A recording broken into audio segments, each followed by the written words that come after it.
करेंगे न्यूक्लियस से रिलेटेड कुछ क्वेश्चन के बारे में। जैसा कि हमने पिछला एक वीडियो डाला हुआ है न्यूक्लियस का, लेकिन उससे रिलेटेड हमने क्वेश्चन का कोई भी डिस्कशन नहीं किया है, तो आज हम लोग उसी के बारे में डिस्कस करेंगे। तो बिना देर किए हुए स्टार्ट करते हैं हम लोग। जैसे यहाँ पे आप लोग देख पा रहे हैं, विच ऑफ द फॉलोइंग, ये पहला क्वेश्चन लिखा हुआ है, which of the following would not be considered a part of a cell cytoplasm. अगर हम लोग जैसे सेल डिवीजन पढ़ते हैं, तो सेल डिवीजन में क्या पढ़ते हैं, कैरियोप्लाज्मिक इंडेक्स पढ़ते हैं। तो जब वो इंडेक्स के बारे में हम लोग पढ़ते हैं, तो वहाँ पे क्या करते हैं, अगर हम लोगों को साइटोप्लाज्म को कंसीडर करना है, तो वॉल्यूम ऑफ अगर साइटोप्लाज्म निकालना है, तो उससे वॉल्यूम ऑफ न्यूक्लियस का हम लोग माइनस कर देते थे। क्लियर। तो न्यूक्लियस को हम लोग क्या करेंगे, हटा देंगे यहाँ से। बाकी सारा जो माइक्रोट्यूब्यूल्स है, माइटोकॉन्ड्रिया है और राइबोसोम्स है, ये सारा का सारा देखने को मिल जाएगा। फिर दूसरा क्वेश्चन कौन सा है, which of the following is called the brain of the cell.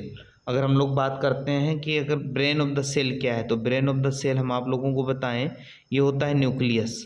तो न्यूक्लियस को डायरेक्टर ऑफ सेल भी बोलते हैं। अगर हम लोग यहाँ पे बात करें माइटोकॉन्ड्रिया, तो माइटोकॉन्ड्रिया की अगर हम लोग बात करते हैं, माइटोकॉन्ड्रिया क्या होता है, माइटोकॉन्ड्रिया होता है power house of the cell या फिर एटीपी मिल। अगर हम राइबोसोम्स की बात करें, तो राइबोसोम्स क्या होता है, ribosomes is the protein factory. Clear.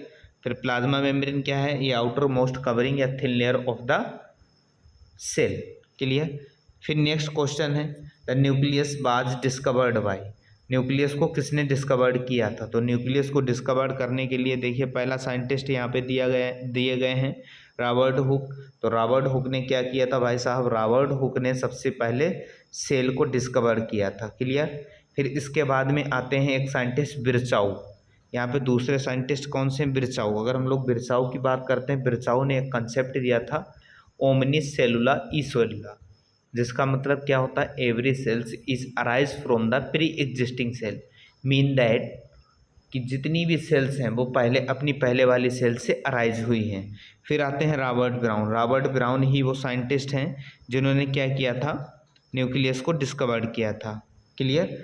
तो इन लोगों की इतनी हिस्ट्री है। फिर इसके बाद नेक्स्ट क्वेश्चन देखते हैं।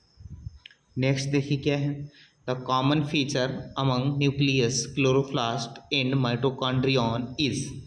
तो क्या हो सकता है इसमें, अगर हम लैमिला की बात करें, लैमिला हर किसी में नहीं मिलता है। अगर हम लोग क्लस्टी की बात करें, ओनली माइटोकॉन्ड्रिया में मिलता है। लेकिन यहाँ पूछा क्या गया कि न्यूक्लियस जो है, न्यूक्लियस और क्लोरोप्लास्ट और माइटोकॉन्ड्रिया तीनों का कॉमन फीचर क्या है, तो तीनों के अंदर जो क्या मिलेगा, डीएनए। क्लियर। तीनों के अंदर मिलता है डीएनए।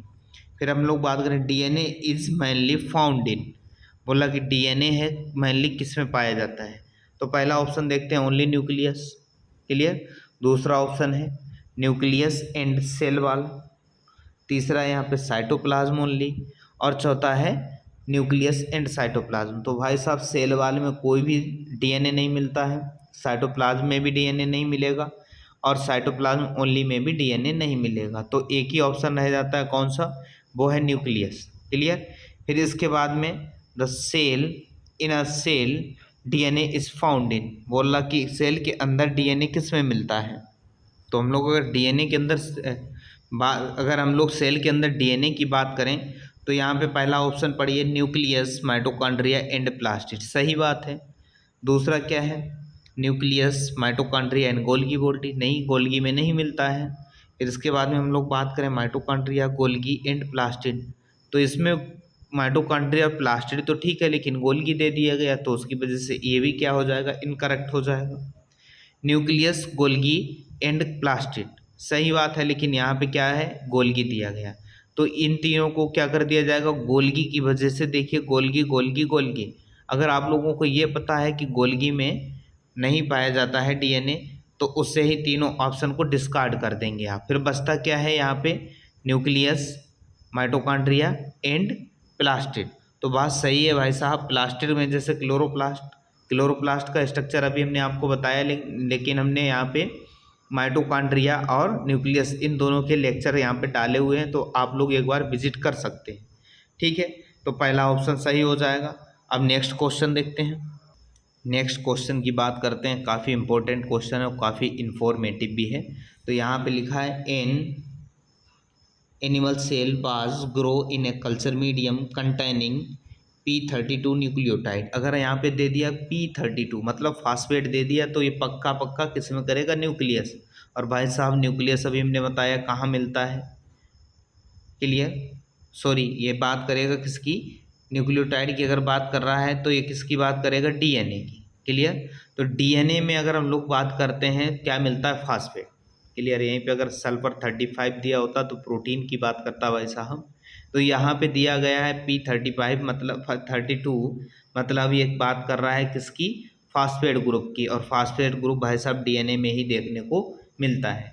तो later examination of the cell show the radioactivity to be concentrated in the clear concentrated in the smooth,